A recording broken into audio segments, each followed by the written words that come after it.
WWE Backlash May 4th live Saturday from France.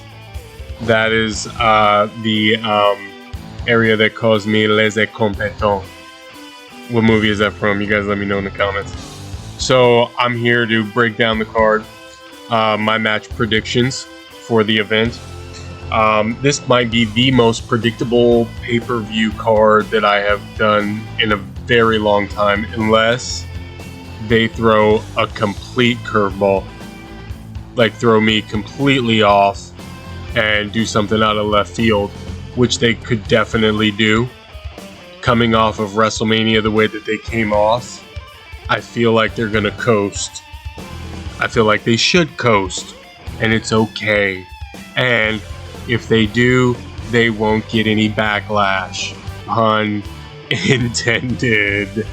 Okay, let's look at the card. For the World Heavyweight Championship, Damian Priest will defend against Yeet Master himself. He's yeeting up Jey Uso.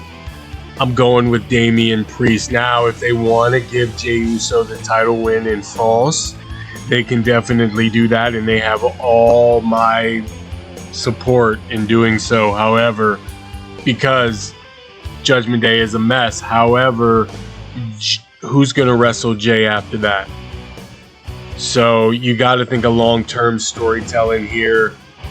I think the end goal is to give Drew McIntyre the rematch to eventually win the title and then go on to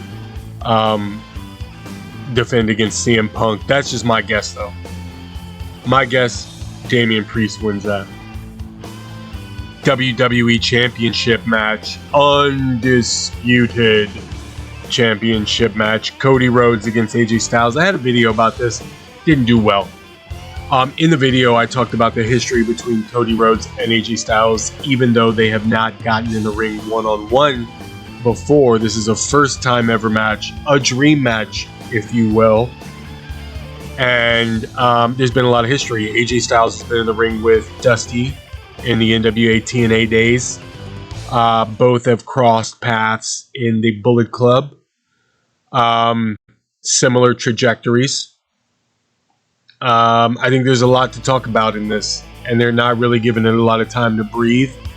But I mean, you're giving Cody Rhodes a competitive championship match to establish him as your top star.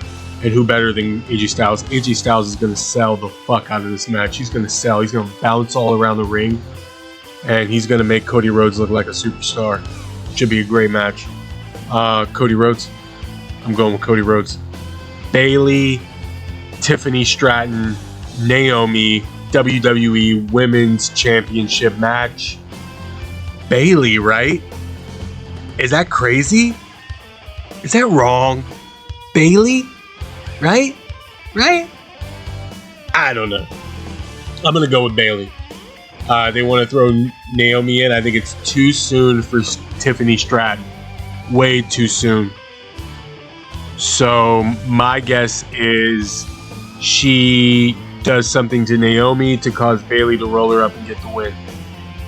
And Bayley retains to maybe play into a bigger feud with Naomi and Tiffany Stratton down the line. So I'm going to go with Bayley.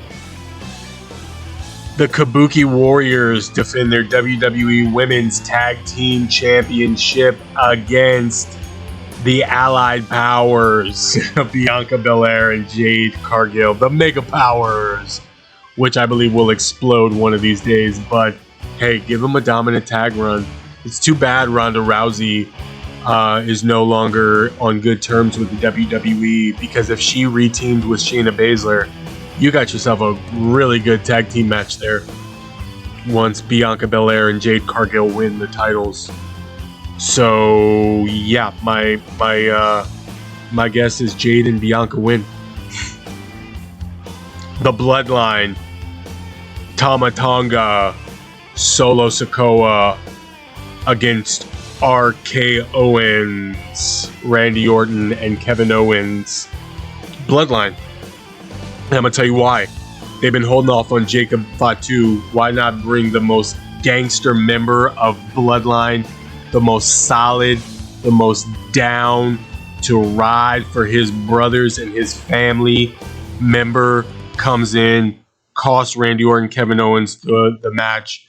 Jacob Fatu, I mean, if he can get clearance to come into France, because, you know, he got a record.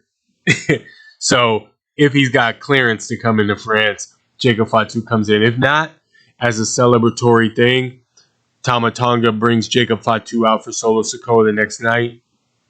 I mean, on SmackDown. Who knows?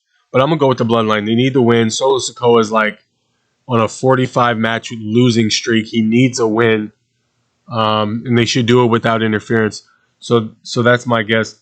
I don't know if there's going to be more to this card. I don't know if they're going to do Becky versus Liv yet, which I think may be too soon. I don't know if they're going to do something with LA Knight. I don't know if they're going to do something with Logan Paul. It doesn't seem like they're going to have any of that planned. It seems like it's just going to be a pretty straightforward. They might do something with the Imperium or something like that. Maybe Sami Zayn against Chad Gable, but they haven't announced it yet. So until they do, this is the lineup. And I'm recording this on a Tuesday night. I'm going to put this out on Wednesday tomorrow. So you're going to get this on Wednesday, and this is my predictions. If anything is updated and they add matches, then maybe I'll do a short where I give you my predictions on that. But up until then, this is the way that the card is going to go so far, and these are my predictions. This is the most predictable pay-per-view I think I've done in a long time, and definitely since I've had this channel. Definitely. So let's see what happens. Let's see if they throw a curveball our way. I'm going to be tuning in. I think it's at like 1 o'clock my time, so we'll see what happens. Parlez-vous français? Backlash, May 4th. May the 4th be with you. Are you going to be there? Let me know in the comments, man. Thank you all for my OG subscribers. Thank you all for my new subscribers. Thank you for constantly tuning in. We're having a party. We're jamming out. You have opened the portal and entered the vortex. This is the home of Rob the Wrestling Oldhead. Thank you all for tuning in. Until next time, fans of wrestling.